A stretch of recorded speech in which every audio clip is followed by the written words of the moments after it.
আৰে কি হৈ থাকে অধ্যক্ষ মহোদয় মোৰ যিটো প্ৰশ্ন এই প্ৰশ্নৰ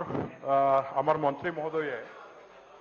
যিখিনি উত্তৰ হিচাপে আজি সদনত তেখেতে দাঙি ধৰিছে এই উত্তৰটো চাই উত্তৰটো পঢ়ি মনত যোৱা দিনবিলাকত যিটো এই পবিত্ৰ সদনখনত মই এই একেটা বিষয়ৰ ওপৰত প্ৰশ্ন উত্থাপন কৰি পেলাই আমাৰ মন্ত্ৰী মহোদয়ৰ পৰা উত্তৰ হিচাপে মই পাইছিলোঁ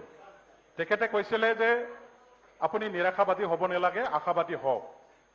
আৰু আশাবাদী হৈয়ে মই ইমান দিনলৈকে অপেক্ষা কৰিছিলোঁ আজি আকৌ উপায়বিহীন হৈ মই এই প্ৰশ্নটো উত্থাপন কৰি পেলাই আকৌ মই সঁচাকৈ এতিয়া আশাবাদী হ'ব নোৱাৰিলোঁ নিৰাশাবাদী 100% মই নিৰাশাবাদী হ'ব লগা হ'লোঁ ফকিৰাগ্ৰাম কলেজত সায়েন্স ষ্ট্ৰীম ইন্ট্ৰডাকশ্যনৰ কাৰণে যোৱা সদনতো মই প্ৰশ্ন উত্থাপন কৰিছিলোঁ মন্ত্ৰী মহোদয়ে পোনপটীয়াকৈ উত্তৰ দিছিলে government is ready to introduce the science stream in Fakiragram college but you should take the responsibility for the infrastructure মই কৈছিলোঁ উত্তৰত মোৰ ফালৰ পৰা মই ইনফ্ৰাষ্ট্ৰাকচাৰটো দিবৰ কাৰণে ready that is Y I am very much optimistic to have the science stream in that মানে কলেজ কিন্তু আজি ইয়াত নেগেটিভ ৰিজাল্টটো পাই পেলাই সঁচাকৈ বৰাত মনত দুখ পাইছোঁ ছাৰ এই সদনখনত দুটা বিষয় বাৰে বাৰে উত্থাপিত হৈ আছে এটা হ'ল পশ্চিম গুৱাহাটী সমষ্টিৰ দীপৰ বিলৰ লগত জড়িত থকা প্ৰশ্ন তেখেতৰ যিবিলাক সমস্যা ক'বলৈ গ'লে more than 50% ইতিমধ্যে সমাধান হৈছে বুলি আমি সদনখনে সাক্ষী হিচাপে ভালকৈ জানো কিন্তু আজি ময়ো ইয়াত 3-4বাৰকৈ প্ৰশ্ন আপোনালোকৰ লটাৰীত কেনেকুৱা আহি থাকে কিন্তু এতিয়ালৈকে 1% মোৰ যিটো আশা ষ্টুডেণ্টবিলাকৰ আশা সেইটো ফুলফিল নকৰাটো সঁচাকৈ এটা নিৰাশাজনক আমাৰ ছাত্ৰ ছাত্ৰীসকলৰ ভৱিষ্যত জীৱন গঢ়িবৰ কাৰণে তেওঁলোকে সায়েন্স অধ্যয়ন কৰি পেলাই ভাল ডক্টৰ নাৰ্ছ আমাৰ ইঞ্জিনিয়াৰ টেকনিচিয়ান সায়েন্টিষ্ট হ'বৰ কাৰণে তেওঁলোকে চেষ্টা চলাইছে বিচাৰিছে তেওঁলোকৰ উদ্দেশ্য সেইটোৱে এতিয়া আমাৰ অসমৰ গৌৰৱ হ'ব সম্পদ হয় গতিকে আজি সদনখনৰ পৰা তাতে যদি নেগেটিভ এটা মেছেজ যায় আমাৰ ছাত্ৰ ছাত্ৰী গাৰ্জেনসকলৰ ভৱিষ্যত জীৱনৰ প্ৰতি চৰকাৰে আমাক একো গুৰুত্ব দিয়া নাই বুলি তেনেকুৱা ধৰণৰ চেঁচা পানী দালি দিয়াৰ নিচিনা নিৰাশাবাদী মেছেজ ইয়াৰ পৰা যোৱাটো মই কেতিয়াও নিবিচাৰোঁ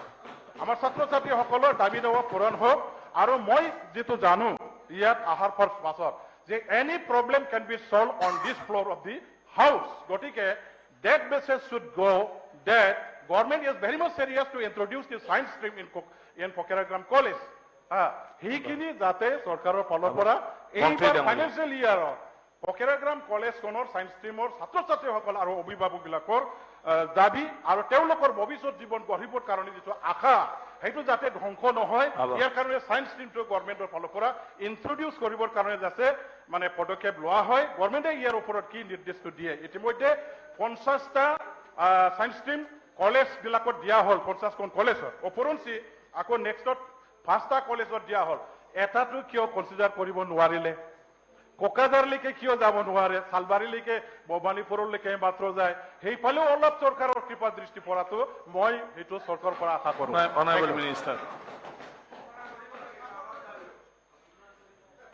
মাননীয় অধ্যক্ষ মহোদয় ইতিমধ্যে নিৰ্বাচিত 50খন পূৰ্ব ঘোষিত 50খন মহাবিদ্যালয়ৰ ভিতৰত 20খন মহাবিদ্যালয়ত বিজ্ঞান শাখা প্ৰৱৰ্তন কৰা হ'ল উপৰঞ্চিভাৱে প্ৰয়োজনীয়তাৰ ভিত্তিত আৰু 5খন আৰু 7খন মহাবিদ্যালয়ত বিজ্ঞান শাখা প্ৰৱৰ্তন কৰা হ'ল আৰু এই সময়ছোৱাত দাবীবিলাক আমাৰ ওচৰত আহে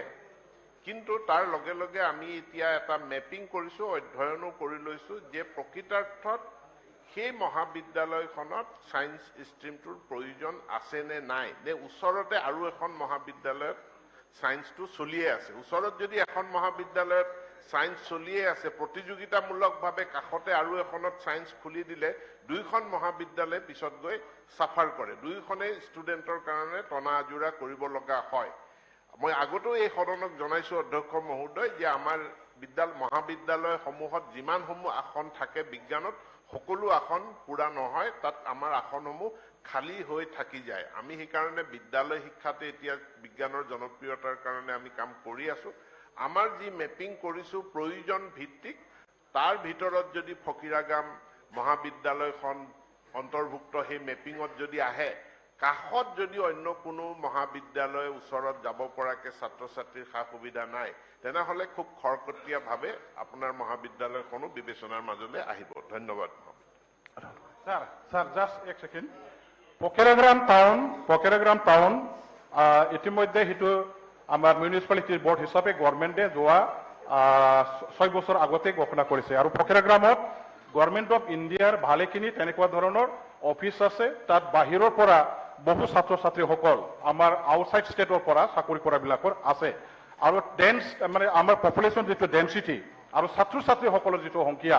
টাউন কমিটি থকাৰ কাৰণে আশে পাশে যিবিলাক অঞ্চল আছে সেইবিলাকৰ পৰাও অহা গতিকে এনৰোলমেণ্ট অফ ষ্টুডেণ্ট মানে ষ্টুডেণ্ট এনৰোলমেণ্ট যিটো আছে সেইটো একেবাৰে হিউজ আছে আৰু এতিয়া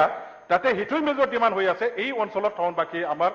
মানে ৰাইজৰ আৰু ছাত্ৰ ছাত্ৰীসকলৰ গতিকে স্পেচিয়েল কনচিডাৰেশ্যনৰ পকেৰাগ্ৰামটো টাউন হিচাপে প্ৰায়ৰিটি দি পেলাই টাউন এখনত এটা সায়েন্স ষ্ট্ৰীম দিয়াত নিশ্চয় একো অসুবিধা নহ'ব গভৰ্ণমেণ্টে সেই দিশটো চোৱা কৰিব নেকি অনাৰেবল মিনিষ্টাৰ ইমান দিন এইটো বিষয়ত লাগি আছে এইটো দিম বুলি কিয় সেই ক'ব প্লিজ ক'ব লাগে দিব লাগে সদায় তেখেতে লাগি আছে প্লিজ কালি ৰিপ্লাই দি আছে আজি কিয় নিদিয়ে কলেজখন দিব লাগে বহক না সদায় টানি থাকে কেলে কুৱেশ্যনৰো ৰিপ্লাই দি আছে মাননীয় অধ্যক্ষ মহোদয় মাননীয়